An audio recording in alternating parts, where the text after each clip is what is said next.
നമുക്കറിയാം, ഞാൻ നേരത്തെ പറഞ്ഞതുപോലെ കേരള മനസാക്ഷിയെ ഞെട്ടിച്ച ഒരു കൊലപാതകത്തിന്റെ കൊലയുടെ വാർത്തകളാണ് കഴിഞ്ഞ മണിക്കൂറുകളിലെല്ലാം കേരളം കേട്ടുകൊണ്ടിരുന്നത്. ഈ വിഷയം നമ്മൾ ചർച്ച ചെയ്യുമ്പോൾ നമുക്കൊപ്പം മുൻ SP ശ്രീ സുഭാഷ് ബാബു കൂടി ചേരുകയാണ്. നമസ്കാരം സാർ. സർ, വലിയ ഞെട്ടലിലാണ്, ഇത്തരത്തിലൊരു കൊല നടന്നതിന്റെ ഞെട്ടലിലാണ് നമ്മൾ. ഒരുപാട് ചോദ്യങ്ങൾ ഈ കാര്യത്തിൽ ബാക്കിയാവുകയാണ്. എന്തിനായിരുന്നു കൊലപാതകം നടത്തിയത് എന്നുള്ളതിന് നമുക്കിപ്പോൾ നമ്മുടെ മുമ്പിലുള്ള ഒരേ ഒരു ഉത്തരം, ഇയാളെ ഈ ഷിബിലി എന്ന് പറയുന്ന തൊഴിലിടത്തിൽ നിന്ന് ഇയാൾ പിരിച്ചുവിട്ടിരുന്നു, ഈ വ്യവസായി സിദ്ദിഖ്, കൊല്ലപ്പെട്ട സിദ്ദിഖ്. ഇത് മാത്രമാണ് നമുക്ക് മുന്നിൽ തെളിഞ്ഞു നിൽക്കുന്ന ഒരു കാര്യം, എല്ലാവരും പറയുന്ന കാര്യവും. ഇതിന് പിന്നിൽ മറ്റെന്തെങ്കിലും ഉണ്ട് എന്ന് താങ്കൾക്ക് തോന്നുന്നുണ്ടോ? എന്താണ് ഈ അവസരത്തിൽ പറയാനുള്ളത്?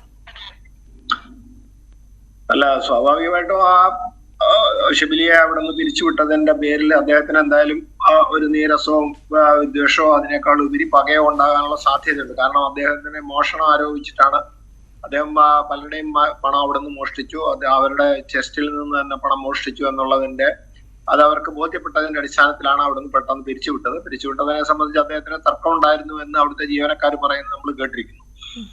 പക്ഷെ അങ്ങനെ ആയാൽ തന്നെയും ഈ ഷിബിലിയുടെ സാന്നിധ്യം, ഷിബിലി അവിടെ നിന്ന് അത്ര സുഖകരമല്ലാതെ പോയിരിക്കുന്ന സാഹചര്യത്തിൽ എന്തായാലും ഷിബിലിയുടെ ക്ഷണപ്രകാരം സിദ്ദിഖ് ഇതേമാതിരി ഒരു ലോഡ്ജിൽ അദ്ദേഹത്തിന്റെ പേരിൽ തന്നെ മുറിയെടുത്ത് അവിടെ പോകാനുള്ള സാധ്യത ഉണ്ടാവില്ല എന്നുള്ളത് തീർച്ചയാണ്. അപ്പോ ഈ സിദ്ദിഖിനെ അവിടെ എത്തിക്കണം എന്ന് മറ്റ് ആരോടെങ്കിലും ശട്ടം കെട്ടി അതിന്റെ അടിസ്ഥാനത്തിൽ അദ്ദേഹത്തിനെ അവിടെ എത്തിച്ചേരാനുള്ള സാധ്യതയാണ് കൂടുതൽ. അല്ലെങ്കിൽ ഷിബിലിയാണ് അദ്ദേഹത്തിനെ അവിടെ വിളിക്കുന്നതെങ്കിൽ അവിടെ പോകേണ്ട ഒരു സാഹചര്യവും ഇല്ല, സാധാരണഗതിയിൽ സംഭവിക്കാനും പാടില്ല. പക്ഷെ അപ്പോ നമ്മൾ ചിന്തിക്കേണ്ടത് എന്താന്ന് പറഞ്ഞാൽ, ഷിബിലിയും മറ്റ് ആളുകളും അദ്ദേഹത്തിനോടൊപ്പം കൂടി ആഷിഖോ അല്ലെങ്കിൽ ഫർഹാനെയോ അവരുമായിട്ടൊക്കെ ഗൂഢാലോചന നടത്തിയതിനു ശേഷം ഇദ്ദേഹം ഏതെങ്കിലും രീതിയിൽ കബളിപ്പിച്ച് മറ്റ് മാർഗേണ ഈ സ്ഥലത്ത് എത്തിക്കുകയും അവിടെ നിന്ന് അദ്ദേഹത്തിനെ വകവരുത്തുക അല്ലെങ്കിൽ അദ്ദേഹത്തിനോട് പ്രതികാരം ചെയ്യണമെന്നുള്ള ഉദ്ദേശത്തോടെ കൊണ്ടുവരാനുള്ള സാധ്യതയാണ് നമ്മൾ കാണുന്നത്. അപ്പോ അവിടെ വരുന്നതിന്റെ പശ്ചാത്തലം എന്തായാലും ശരി, ഷിബിലിയുടെ വിദ്വേഷത്തിന്റെ ഭാഗമായിട്ട് അദ്ദേഹം ഒരിക്കലും വരില്ല എന്നുള്ളത് കൊണ്ട് അതിനകത്ത് ദുരൂഹതകൾ ഏറി വരുന്നുണ്ട്. ആ ദുരൂഹത എന്തായാലും ശരി, ഒരു സ്ത്രീ അവിടെ സാന്നിധ്യം അവിടെ ഉണ്ടായിരുന്നു എന്നുള്ളത് കൊണ്ടും അവരെ സംശയിച്ച് ഇപ്പോ പോലീസ് കസ്റ്റഡിയിൽ എടുത്തതിന്റെ സാഹചര്യത്തില് എന്തായാലും ശരി, അവരുമായിട്ട് ബന്ധപ്പെട്ട ഒരു ഹണി ട്രാപ്പിന്റെ രീതിയിലുള്ള ഏതെങ്കിലും രീതിയിലുള്ള ഒരു ട്രാപ്പും അതിനനുസരിച്ചിട്ട് അദ്ദേഹത്തെ ആകർഷിച്ച് അവിടെ കൊണ്ടുവരികയും അതിനെ തുടർന്ന് ആഷിക്ക് സഹായത്തോടു കൂടി തന്നെ ഷിബിലി മറ്റാരെങ്കിലും കൂടെ ഉണ്ടാകാനുള്ള സാധ്യതയുണ്ട്. അവരുടെ സഹായത്തോടു കൂടി ഇദ്ദേഹത്തിനെ വകവരുത്താനുള്ള സാധ്യതയാണ് നമ്മൾ കാണുന്നത്. അപ്പോ അതിന് കൂടുതൽ ദുരൂഹത എന്തായാലും ശരി, ആളുകളെയൊക്കെ നമ്മൾ മനസ്സിലാകുന്നു, CCTV ദൃശ്യങ്ങളൊക്കെ കിട്ടിയ പശ്ചാത്തലത്തില്. പിന്നെ ഇത്രയും വളരെ ആസൂത്രിതമായിട്ട് ഗൂഢാലോചനയുടെ പശ്ചാത്തലത്തിലാണ് നടത്തുന്നത്. കാരണം അവിടെ ആളെ ഇങ്ങനെ വശീകരിച്ച് കൊണ്ടുവരുന്നു, അവിടെ കൊണ്ടുവന്നതിന് ശേഷം അവിടെ നിന്ന് കൊല ചെയ്തതിന് ശേഷം ആ ശവശരീരത്തിനെ കഷ്ണങ്ങളാക്കി പെട്ടിയിലാക്കി അവിടെ നിന്ന് വളരെ ദൂരെ കൊണ്ടുപോയിട്ട് ഇത് നശിപ്പിക്കാൻ ശ്രമിക്കുന്നു, അല്ലെങ്കിൽ തിരിച്ചറിയാതിരിക്കാനുള്ള സാഹചര്യം സൃഷ്ടിക്കുന്നു, തെളിവ് നശിപ്പിക്കുന്നു. അപ്പൊ അതിൽ നിന്ന് മനസ്സിലാക്കേണ്ടത് ഇത് വളരെ വ്യക്തമായ ഗൂഢാലോചനയുടെയും അതിനേക്കാൾ ഉപരി മുൻകൂട്ടി തയ്യാറാക്കിയ ഒരു പ്ലാനിന്റെ ഭാഗമായിട്ടാണ് ഇങ്ങനെയുള്ള ഒരു കൊലപാതകം ചെയ്യപ്പെട്ടത് എന്നുള്ളതിന് സംശയം വേണ്ട. അപ്പോ ഈ സാഹചര്യത്തില് ഈ വ്യക്തികളെ അവർക്ക് മാത്രമേ ഇപ്പൊ ഇതിനെപ്പറ്റി കാര്യങ്ങൾ അറിയുള്ളൂ. പിന്നെ ഈ മൊബൈൽ ഫോണിലും ലൊക്കേഷനും CCTV ഒക്കെ കൊണ്ട് മൊബൈൽ ഫോൺ ഡീറ്റെയിൽസും ഒക്കെ നോക്കുന്നതാണെങ്കിൽ അതിനകത്തിൽ നിന്ന് ഏകദേശം ഈ കാര്യങ്ങളൊക്കെ ഗ്രഹിക്കാൻ പോലീസിന് കഴിഞ്ഞിട്ടുണ്ടാവും. കൂടുതൽ ഇവരെ ചോദ്യം ചെയ്യുന്നതോട് കൂടിയിട്ട്, കാരണം ഇതിന് വലിയ പ്രതികളുടെ ഭാഗത്തു നിന്ന് അവരാണെങ്കിൽ ചെറുത്തുനിൽപ്പിനൊന്നും സാധ്യതയില്ല. കാരണം അവരാണെന്നുള്ളത് ഏറെക്കുറെ വ്യക്തമായിട്ട് ബോധ്യപ്പെടുന്ന ഒരു സാഹചര്യമാണ് കേസിന്റെ പശ്ചാത്തലം നമ്മൾ നോക്കുമ്പോൾ ഉണ്ടാകുന്നു. അപ്പൊ ആ സാഹചര്യത്തിൽ എന്തായാലും ശരി, പോലീസിന് ഇതിനെ ചോദ്യം ചെയ്യലിന്റെ അടിസ്ഥാനത്തിൽ പെട്ടെന്ന് തന്നെ ഒരു ഇതിന്റെ യഥാർത്ഥത്തിൽ ഇതിന്റെ പിന്നാപ്ര കഥകൾ എന്താണെന്നും കേസിന്റെ ആസ്പദമായതും അതെങ്ങനെ ചെയ്യപ്പെട്ടു എന്നും ബാക്കിയുള്ള കാര്യങ്ങളും ഗൂഢാലോചനയൊക്കെ അവർക്ക് പുറത്തു കൊണ്ടുവരാൻ പെട്ടെന്ന് സാധിക്കും. എന്തായാലും ശരി, നമ്മളെ സംബന്ധിച്ചിടത്തോളം ഇത് വളരെ അത്ഭുതകരമായ, സാധാരണ ഇവിടെ ഇങ്ങനെ പല ആളുകളെയും കൊണ്ടുപോയിട്ട് പണ്ട് വയനാട്ടിൽ നിന്ന് തന്നെ രണ്ടാളുകളെ ഇങ്ങനെ തട്ടിക്കൊണ്ടുപോയിട്ട് കോഴിക്കോട് നിന്ന് 2-3 ആളുകളെ തട്ടിക്കൊണ്ടുപോയിട്ട സംഭവങ്ങളൊക്കെ ഉണ്ട്. അത് ചില പലതും കൊലപാതകത്തില്. അതെ ശ്രീ സുഭാഷ് ബാബു, അതാണ് നമ്മളെ ഏറ്റവും കൂടുതൽ ഞെട്ടിക്കുന്നതും വിറങ്ങലിപ്പിക്കുന്നതും എന്താണെന്ന് വെച്ചാൽ ഈ കൊലപാതകത്തിന്റെ രീതിയാണ്. നമ്മൾ ഈ വധം എന്ന് കൊന്നു കഴിഞ്ഞതിന് ശേഷം ഈ കഷണങ്ങളാക്കി മുറിച്ച് ട്രോളി ബാഗിൽ കൊണ്ടുവന്ന് തള്ളുക, ഒരു തുറസായ സ്ഥലത്ത് തള്ളുക. അത് ചെയ്യുന്നതാകട്ടെ 18, 20, 22 വയസ്സുള്ള ചെറിയ കുട്ടികൾ. അവരെ കുട്ടികളെന്ന് തന്നെ വേണമെങ്കിൽ പറയാം, നമുക്ക് അത്ര പ്രായമേ ഉള്ളൂ. പക്ഷെ അവരായി ഈ പശ്ചാത്തലമൊക്കെ അന്വേഷിക്കുമ്പോൾ നേരത്തെയും ഈ ഷിബിലിക്കെതിരെ ഈ ഫർഹാന തന്നെ പോക്സോ കേസ്, ഫർഹാനയെ ഉപദ്രവിച്ചു എന്നുള്ളതിൽ ഷിബിലി ഈ കേസിൽ പെട്ടിട്ടുള്ള ഒരാളാണ് എന്നറിയുന്നു. ഇതിന് ശേഷം ഇവർ തമ്മിൽ സൗഹൃദത്തിലാകുന്നു. അത്തരത്തിലുള്ളൊരു മുഴുവൻ കൂടിക്കുഴഞ്ഞു കിടക്കുന്ന, അതേസമയം വലിയ ദുരൂഹതകൾ നിറഞ്ഞ ഒരു കേസ്. അത് പോലീസിനെ സംബന്ധിച്ച് ഈ താങ്കൾ പറഞ്ഞതുപോലെ വലിയൊരു എളുപ്പമുള്ള ഒരു അന്വേഷണത്തിന് എളുപ്പമുള്ള ഒരു സംഭവമാണോ ഇത്? അല്ല, അതില് എന്തുകൊണ്ടാന്ന് പറഞ്ഞു കഴിഞ്ഞാൽ ഇവര് തമ്മില് ഫർഹാനയും ഷിബിലിയും തമ്മിൽ നേരത്തെ ബന്ധം ഉണ്ടായിരുന്നുവെന്നും ഷിബിലി പ്രത്യേകമായിട്ടും അവിടെ എത്തുകയും അതുപോലെ തന്നെ ആഷിഖും ഫർഹാനയും ഒന്നായിട്ട് ആ സ്ഥലത്ത് എത്താനുള്ള സാധ്യതയാണ് നമ്മൾ മിക്കവാറും ആ രീതിയിലായിരിക്കുമെന്ന് എനിക്ക് തോന്നുന്നു. കാരണം ഈ ഷിബിലിക്ക് നേരിട്ട് ബന്ധമുണ്ടാകുന്ന അറിഞ്ഞാൽ ഒരിക്കലും സിദ്ദിഖ് അവിടെ എത്താനുള്ള സാധ്യതയില്ല. അപ്പൊ അതുകൊണ്ട് മറ്റേ ഒരു രീതിയിൽ ആഷിഖ് മുഖാന്തരവോ ഫർഹാന മുഖാന്തരവോ ഏതെങ്കിലും രീതിയിൽ അദ്ദേഹത്തിനെ അവിടെ എത്തിച്ചതായിരിക്കും. അതിന്റെ പിന്നിൽ പ്രവർത്തിച്ചത് ഷിബിലി തന്നെ ആയിരിക്കും. അദ്ദേഹത്തിന്റെ പകയാണ്. അദ്ദേഹം ഒരു ക്രിമിനൽ സ്വഭാവമുള്ള വ്യക്തിയായിട്ടാണ് പൊതുവെ അറിയപ്പെടുന്നത്. ഇവിടെ പറഞ്ഞു കേൾക്കുന്ന അങ്ങനെയാണ്. ഈ കൂടെയുള്ള അദ്ദേഹത്തിന്റെ മുൻപ് ജോലി ചെയ്ത സ്ഥലങ്ങളിൽ നിന്നൊക്കെ പലരും ഇവിടെ പത്രപ്രവർത്തകരോട് പറഞ്ഞതിൽ നിന്ന് മനസ്സിലാക്കുന്നത് ഞാൻ അതാണ്. അപ്പൊ അതുകൊണ്ട് എന്തായാലും ശരി, ഇത് വളരെ ആസൂത്രിതമായ, വളരെ ഗൗരവതരമായ രീതിയിലുള്ള ഗൂഢാലോചനയും, കാരണം ഇതെന്താ പറയുക, കൊലപാതകം, ഒരാളെ ഒരു സ്ഥലത്ത് എത്തിക്കുക, കൊലപാതകം, അത് കഴിഞ്ഞതിന് ശേഷം വളരെ തന്ത്രപരമായിട്ട് ആ വ്യക്തിയെ അവിടെ നിന്ന് വ്യക്തിയുടെ ശവശരീരം അവിടെ നിന്ന് മുറിച്ച് പെട്ടികളിലാക്കി അതൊക്കെ നേരത്തെ കരുതി വെക്കുക പറ്റി, അതനുസരിച്ച് അവിടെ നിന്ന് വളരെ വിദഗ്ധമായ രീതിയിൽ അദ്ദേഹത്തിന്റെ കാറിൽ തന്നെ ഇത് കൊണ്ടുവന്ന് വളരെ ദൂരെ കൊണ്ടുവന്ന് ഇത് ഒഴിവാക്കുക.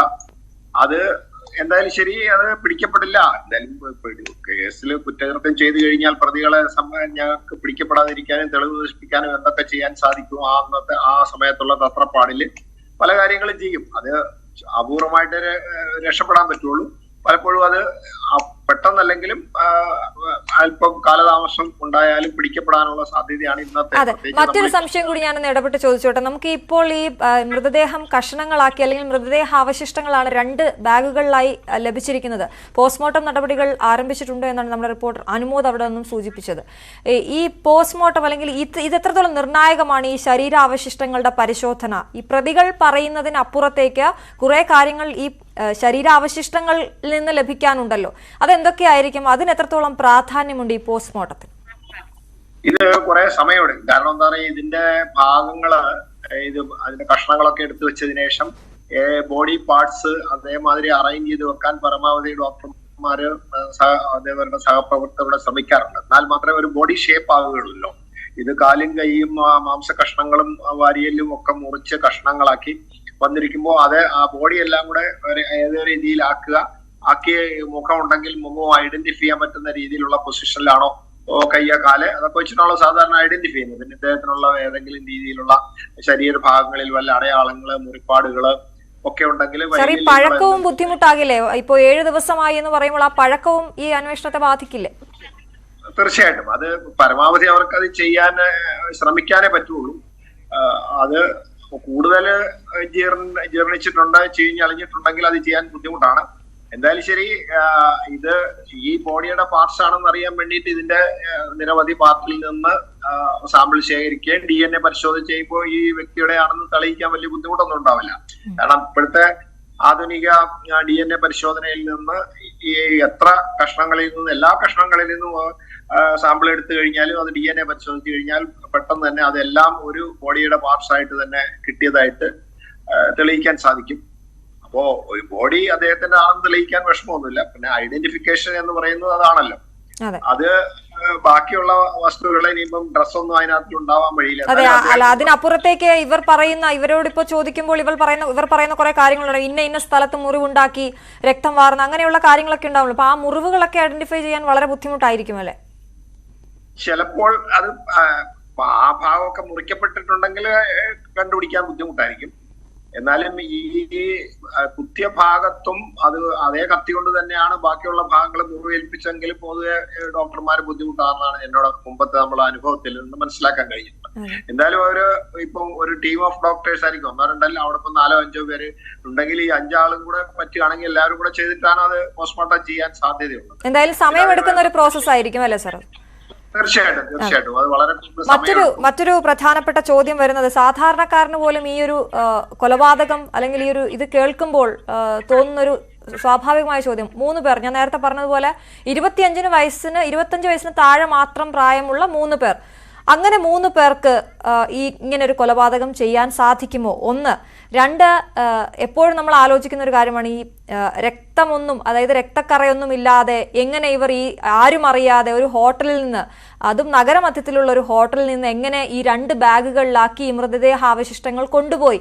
അതും പകൽ, നമ്മുടെ CCTV ദൃശ്യങ്ങൾ കാണുന്നത് 3 മണിക്കാണ്, വൈകിട്ട് 3 മണിക്കാണ് ഈ മൃതദേഹാവശിഷ്ടങ്ങൾ കാറിൽ കയറ്റുന്ന ദൃശ്യങ്ങൾ കാണുന്നത്. രാത്രിയൊന്നുമല്ല കൊണ്ടുപോയിരിക്കുന്നത്. അപ്പോൾ ഇതൊക്കെ ഈ 3 പേർ മാത്രം വിചാരിച്ചാൽ സാധിക്കുമോ? എന്താണ് താങ്കൾക്ക് അതിനെക്കുറിച്ച് തോന്നുന്നത്? അത് അവരിപ്പം അദ്ദേഹത്തെ കൊല ചെയ്തതിന് ശേഷം എന്തായാലും കുറെ ബ്ലഡ് ഒക്കെ പുറത്തു പോകുന്നുണ്ടാവും. അതൊക്കെ ഇവര് വളരെ വിദഗ്ധമായ രീതിയിൽ ക്ലീൻ ചെയ്തു. പക്ഷെ അവിടുന്ന് എന്തായാലും ബ്ലഡിന്റെ അവിടുന്നുള്ള സ്വാപ്പിംഗ്, അതായത് അവിടുന്ന് തുടച്ചെടുത്ത് കഴിഞ്ഞ് പരിശോധിച്ചു കഴിഞ്ഞാൽ എന്തായാലും ബ്ലഡ് സാമ്പിൾസ് അവിടെ കിട്ടാതിരിക്കില്ല. കാരണം അവിടെ ബ്ലഡ് ഒഴുകിയിട്ടുണ്ടെങ്കിൽ എന്തായാലും ശരി അതിന്റെ രക്തക്കറകൾ ഉണ്ടാവും. ആ കറകൾ എന്തായാലും അവിടെ നിന്ന് കിട്ടും. അത് അദ്ദേഹത്തിന്റെ ആണെന്ന് തെളിയിക്കാനും ബുദ്ധിമുട്ടൊന്നും ഉണ്ടാവില്ല. പക്ഷെ അവിടെയുള്ള ഈ ഒരു പ്രദേശത്ത് എന്ന് പറഞ്ഞാൽ അവിടെ അധികം തിരക്കൊന്നുമില്ല. ടൗണിന്റെ ഭാഗമാണെങ്കിൽ പോലും അവിടെ ഒന്നും പ്രത്യേകിച്ച് ഈ ലോഡ്ജിലും അതേമാതിരി അതിന്റെ പരിസര പ്രദേശത്തും വലിയ തിരക്കൊന്നുമില്ല. അവിടേക്കായി പോകുന്ന ആളുകളല്ലാതൊന്നും അവിടത്തേക്ക് പോകാനുള്ള സാധ്യത കുറവുള്ള ഒരു ഏരിയയാണ്. അപ്പൊ അതുകൊണ്ടായിരിക്കും അങ്ങനെ ഒരു വിട്ട ഒരു സ്ഥലം തെരഞ്ഞെടുക്കാനും ആരുടെയും ശ്രദ്ധയപ്പെടാതെയുള്ള ഒരു സ്ഥലം എന്ന് എനിക്ക് തോന്നുന്നു. അപ്പോ അവിടെ നിന്ന് ഇവരൊക്കെ സംശയിക്കുന്ന യാതൊരു സാഹചര്യവും ഇല്ല. ഈ ഒരാൾ ചെന്ന് വോളണ്ടറി ആയിട്ട് അദ്ദേഹത്തിന്റെ പേരിൽ തന്നെ മുറിയെടുത്തതിന് ശേഷം മറ്റാളുകളും അവിടെ താമസിക്കുന്നു. അതൊക്കെ അവിടെ എല്ലാവരും ഹോട്ടലിലുള്ള ആളുകൾ ചെയ്യണം. അവിടെ വലിയ തിരക്കില്ലാത്തത് കൊണ്ട് ആദ്യം ശ്രദ്ധിക്കേണ്ട കാര്യമൊന്നുമില്ല. അതുകൊണ്ട് ഇത് ചെയ്തതിന് ശേഷം അവരെ സംബന്ധിച്ചോളം പകൽ സമയത്താണ് പോകുന്നതെങ്കിൽ സംശയത്തിന്റെ പ്രശ്നം വരുന്നില്ല.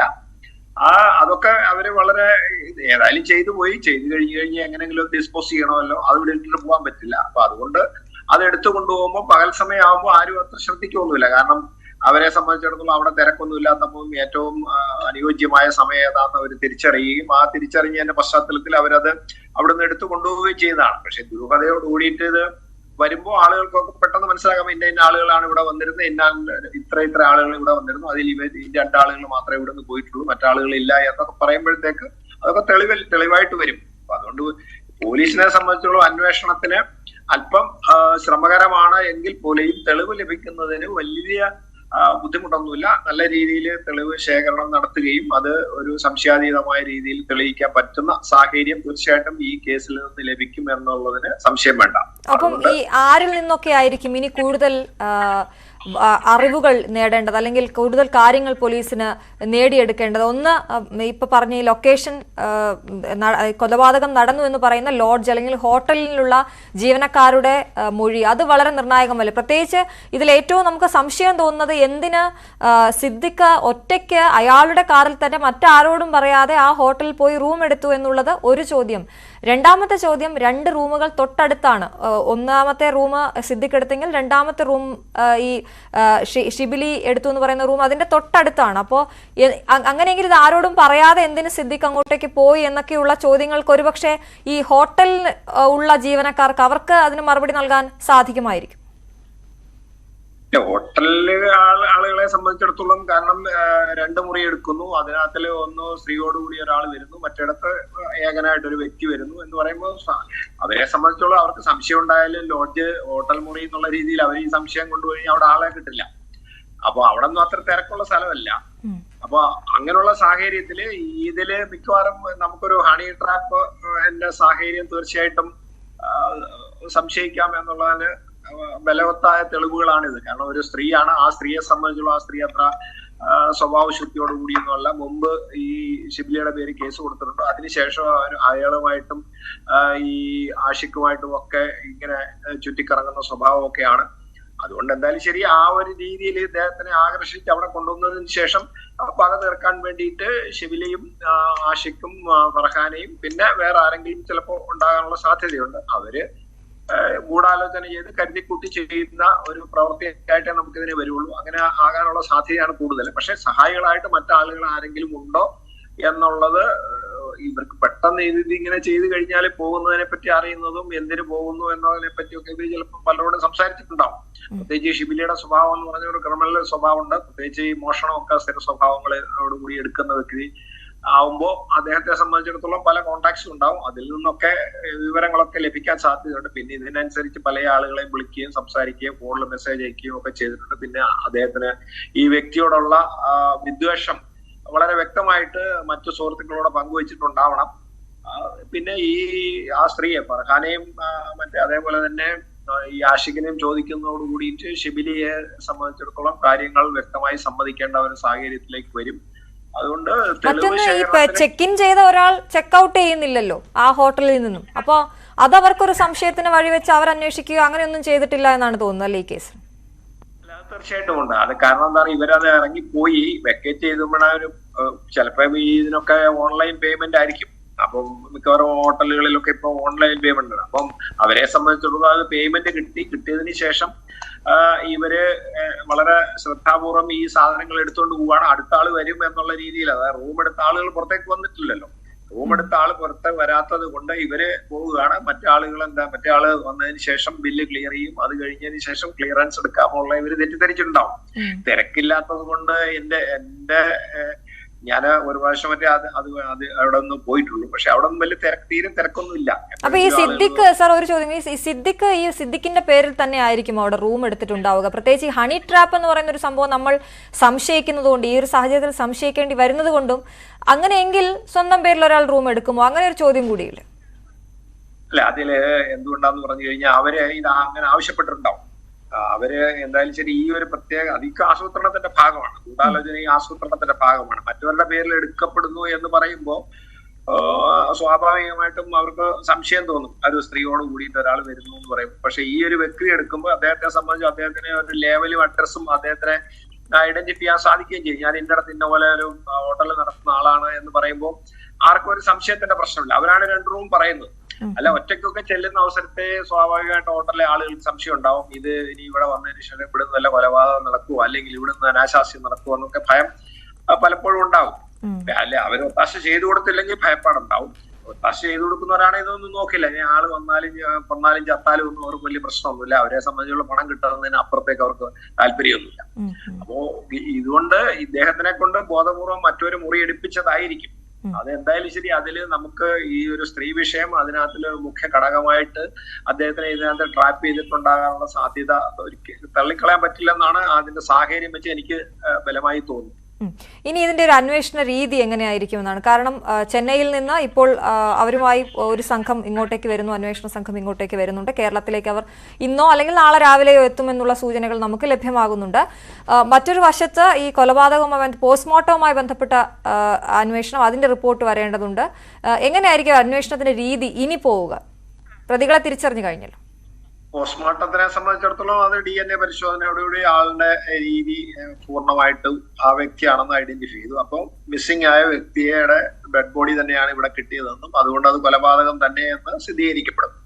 പിന്നെ ബാക്കിയുള്ള തെളിവുകൾ കൊണ്ട് ഇദ്ദേഹം തന്നെയാണ് എന്ന് ഉറപ്പിക്കുന്നതിന് ആവശ്യമായ ഐഡന്റിഫിക്കേഷൻ, അത് മറ്റു രീതിയിലുള്ള ഐഡന്റിഫിക്കേഷൻ, തിരിച്ചറിയൽ രേഖകള്, തിരിച്ചറിയൽ പിന്നെ ശാരീരിക ഭാഗങ്ങളെ കൊണ്ടൊക്കെ തിരിച്ചറിയതിനു ശേഷം ആ വ്യക്തിയാണ് മരണപ്പെട്ടത് എന്നും ഈ മിസ്സിങ്ങിന് കേസ് രജിസ്റ്റർ ചെയ്യപ്പെട്ട സിദ്ദിഖ് തന്നെയാണ് ഈ മരണപ്പെട്ട ഈ വ്യക്തിയെന്ന് നമ്മൾ ഈ ശവശരീരം കണ്ടെടുത്തത് ആ വ്യക്തിയുടെ തന്നെയാണെന്ന് ബോധ്യപ്പെടുന്നത് വേണ്ടിയിട്ട് അദ്ദേഹം മരിച്ചു എന്നുള്ള ഒരു ഉറപ്പ് വരും. പിന്നെ അതിലേക്ക് ആ മരണത്തിലേക്ക് പിന്നെ വഴിതിരിച്ച അല്ലെങ്കിൽ എത്തിച്ച സംഭവ പരമ്പരകളാണ് ഈ ആഷിഖും അദ്ദേഹമായിട്ട് എങ്ങനെ ജോലിക്ക് ബന്ധപ്പെട്ടു, എങ്ങനെ അവിടെ ജോലി കിട്ടി, അവര് തമ്മിൽ എന്തുകൊണ്ടാണ് പിന്നെ അഭിപ്രായ വ്യത്യാസം ഉണ്ടായത്, അതിന്റെ തെളിവുകൾ. അത് കഴിഞ്ഞതിന് ശേഷം ഇവര് അദ്ദേഹത്തിനോട് ഒരു വിദ്വേഷം വരുന്നുണ്ടെങ്കിൽ ആ രീതിയിലാണ് വിദ്വേഷം എന്നുള്ളതും, അതിനു വേണ്ടിയിട്ട് ആ ഗൂഢാലോചന നടത്താൻ വേണ്ടിയിട്ട് മറ്റാളുകളെ ബന്ധപ്പെട്ടു.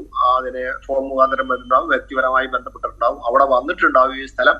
അതിനു മുമ്പ് തന്നെ ചിലപ്പോൾ ഇവരവിടെ വന്നിട്ട് ഈ സിദ്ദീഖുമായിട്ട് ചിലപ്പം ഈ സ്ത്രീ വിഷയമായിട്ട് ബന്ധപ്പെട്ട സിദ്ദീഖുമായിട്ട് ഇവരെ ബന്ധപ്പെടാൻ അവിടെ അദ്ദേഹത്തിനെ ഇവർ കാണാനുള്ള സാധ്യത നമുക്ക് തള്ളിക്കളയാൻ പറ്റില്ല. അത് ആ തെളിവുകൾ ഇതെല്ലാം ചെയ്തതിന് ശേഷം പിന്നെ ഈ കൊലയ്ക്ക് വേണ്ടിയിട്ട് സജ്ജീകരിച്ചു. മുറി ആരെ എന്തുകൊണ്ട് എടുപ്പിച്ചു, അവിടെ വന്നതിന് ശേഷം ഏത് രീതിയിലാണ് അവര് മുറിയിലെത്തിയത്, അതിനുശേഷം ഏത് രീതിയിലാണ് ഇദ്ദേഹത്തിനെ കൊല ചെയ്യിക്കുന്നത്, അതുപോലെ അതിനിടയ്ക്ക് ഈ സ്ത്രീയും അദ്ദേഹവുമായിട്ട് ബന്ധപ്പെടാനുള്ള സാഹചര്യങ്ങൾ ഉണ്ടാക്കിയിരുന്നു. അങ്ങനെ പല വിഷയങ്ങളും, ഒരുപാട് വിഷയങ്ങളുണ്ട് ഇത്. കാരണം ഒരു തെളിവ് ശേഖരണത്തില് എന്തും സംഭവിക്കാം. അപ്പം ഒരു കാര്യവും സംഭവിക്കില്ല എന്ന് തള്ളിക്കളയാത്ത രീതിയിലാണ് തെളിവ് ശേഖരണം വേണ്ടത്. അതുകൊണ്ട് പോലീസിനെ സംബന്ധിച്ചിടത്തോളം സംഭവിക്കാൻ പാടില്ലാത്തതൊക്കെ ഇവിടെ സംഭവിച്ചിട്ടുണ്ടെന്നുള്ള രീതിയിലാണ് തെളിവ് ശേഖരിക്കേണ്ടത് എന്നാണ് സാധാരണ നമ്മളൊക്കെ പഠിക്കുന്നത്. അപ്പൊ ആ സാഹചര്യത്തില് ഇതിനകത്ത് ഒരു കാര്യവും വിസ്മരിക്കാതെ എല്ലാ കാര്യങ്ങളും ഉൾക്കൊണ്ടുകൊണ്ട് കേസിൽ തെളിവ് ശേഖരിക്കുകയും അതിനുശേഷം ബോഡി അവിടെ കൊണ്ടുവന്ന് ഇട്ട് ആ ബോഡിയുടെ ഭാഗങ്ങളാണല്ലോ ഇപ്പൊ നമ്മൾ പോസ്റ്റ്മോർട്ടം ചെയ്ത് അത് ഇദ്ദേഹത്തിന്റെ ആണെന്ന് തെളിയുന്നത് കൂടിയിട്ട് ഇവിടുന്ന് അവിടം വരെയുള്ള റൂട്ട് ഇതെങ്ങനെ അവിടെ എത്തി, അത് പോകുന്ന വഴിക്ക് ഇനി എവിടെങ്കിലും കൊണ്ടു നിർത്തിയിരുന്നോ, ഈ കൊന്ന ദിവസം തന്നെ ഇദ്ദേഹത്തിനെ കുറച്ച് കഷണങ്ങളാക്കിയോ, അതൊക്കെ അതിനുശേഷം അവിടെ എന്തുകൊണ്ട് വിട്ടു, അതുവരെ ഇതെവിടെ വെച്ചിരുന്നു, അങ്ങനെയൊക്കെ ഒരുപാട് കാര്യങ്ങൾ ഇതിനകത്ത് അന്വേഷണം. ഈ തെളിവെടുപ്പിന്റെ പ്രധാന മേഖലകൾ ഒന്ന് ഈ ഹോട്ടലും, രണ്ട് ഈ മൃതദേഹം കൊണ്ട് തള്ളിയ ആ സ്ഥലവും ആ ചുരവുമായിരിക്കും അല്ലെ സർ? അത് പ്രധാനപ്പെട്ട കാര്യമാണ്. അതിനിടയ്ക്ക് ഇതില് അവരവിടെ വരുന്നതും പോകുന്നതും, കാരണം ഇതിനകത്തുള്ള ഒരു കേസെന്ന് പറയുന്നത് അതിന്റെ തുടക്കം മുതൽ ഒടുക്കം വരെയുള്ള എല്ലാം പ്രധാനപ്പെട്ട തെളിവുകളാണ്. അതായത് ഒരു കാര്യവും അതിനകത്ത് തെളിവ് കൊണ്ട് പരസ്പരം ബന്ധിക്കാൻ പറ്റാത്ത ഒരു തെളിവ് ശകലങ്ങളും ഉണ്ടാകാൻ പാടില്ല. അപ്പൊ അതുകൊണ്ട് അതായത് അതിനാണ് നമ്മൾ മിസ്സിംഗ് ലിങ്ക്, അതായത് എല്ലാ ലിങ്കും, എല്ലാ ബന്ധങ്ങളും, എല്ലാ കാര്യങ്ങളും ഇതിനകത്ത് പരസ്പരം വളരെ ശക്തമായ രീതിയിൽ കൂട്ടിച്ചേർക്കുന്ന ഇണകളുള്ള തെളിവുകളാക്കി കൊണ്ടുവന്നാൽ മാത്രമേ കേസ് സംശയാതീതമായി തെളിയിക്കാൻ പറ്റുള്ളൂ. അപ്പൊ അതുകൊണ്ട് ഇത് അവിടെ വരുന്നതും അവിടുന്ന് ഈ സംഭവിക്കുന്നതും അതിനുശേഷം അവിടെ നിന്ന് ഈ ബോഡി കൊണ്ടുപോകുന്നതും അതിനുശേഷം ഈ പ്രതികൾ പല സ്ഥലത്ത് പോയ എല്ലാ വിവരങ്ങളും, അതായത് ഒരു കേസിനെ സംബന്ധിച്ചിടത്തോളം മുൻ സംഭവങ്ങള്, പിന്നെ അതിനകത്തിലെ എന്തുകൊണ്ടാണ് വിദ്വേഷം ഉണ്ടായത്, അതിന്റെ പ്രേരക ഘടകങ്ങൾ എന്താണ്, മോട്ടീവ് എന്താണ്, അതുകൊണ്ട് അതിനു വേണ്ടിയിട്ട് എന്തൊക്കെ തയ്യാറെടുപ്പുകൾ നടന്നു, ഗൂഢാലോചനയുണ്ട്, ആളുകളെ ആരൊക്കെ സംഭവിച്ചു, എങ്ങനെയൊക്കെയാണ് ഇത് എക്സിക്യൂട്ട് ചെയ്തത്, അതിനുശേഷം ഈ ബോഡി ഡിസ്പോസലും പിന്നെ പ്രതികളുടെ തുടർന്നുള്ള സ്വഭാവവും, ഇതെല്ലാം തെളിവാണ്. ഇതെല്ലാം സ്വീകാര്യമായ തെളിവുകളാണ്. ഈ തെളിവുകളെല്ലാം പോലീസ് വളരെ ശ്രദ്ധയോടുകൂടി അന്വേഷിക്കണം. കാരണം അതിനകത്തില് മിസ്സിംഗ് ലിങ്കുകൾ വെച്ച് കഴിഞ്ഞാൽ ഈ വ്യക്തിയെ സംബന്ധിച്ചിടത്തോളം ഈ വ്യക്തിയാണെന്ന് തെളിഞ്ഞു കഴിഞ്ഞാലും ഈ കൊന്നത് ഇവരാണെന്നും അത് അവര് തന്നെയാണ് കൊണ്ടുപോയതെന്നും ഒക്കെ തെളിയുമ്പോൾ മാത്രമേ പൂർണ്ണമായിട്ട് ഇതൊരു. അതെ, തീർച്ചയായിട്ടും അതിന് നമ്മൾ കാത്തിരിക്കേണ്ടി വരും. എന്തായാലും അന്വേഷണ സംഘം പ്രതികളുമായി കേരളത്തിലേക്ക് തിരിച്ചിട്ടുണ്ട്. അവരുടൻ തന്നെ ഇവിടെ എത്തിയ ഉടനെ തന്നെ ബാക്കിയുള്ള നടപടികളിലേക്ക് കടക്കും. വളരെയധികം നന്ദി ശ്രീ സുഭാഷ് ബാബു, ഞങ്ങളോട് ഇത്രയും നേരം സംസാരിച്ചതിനും ഈ കാര്യങ്ങൾ വിശദീകരിച്ചു തന്നതിനും.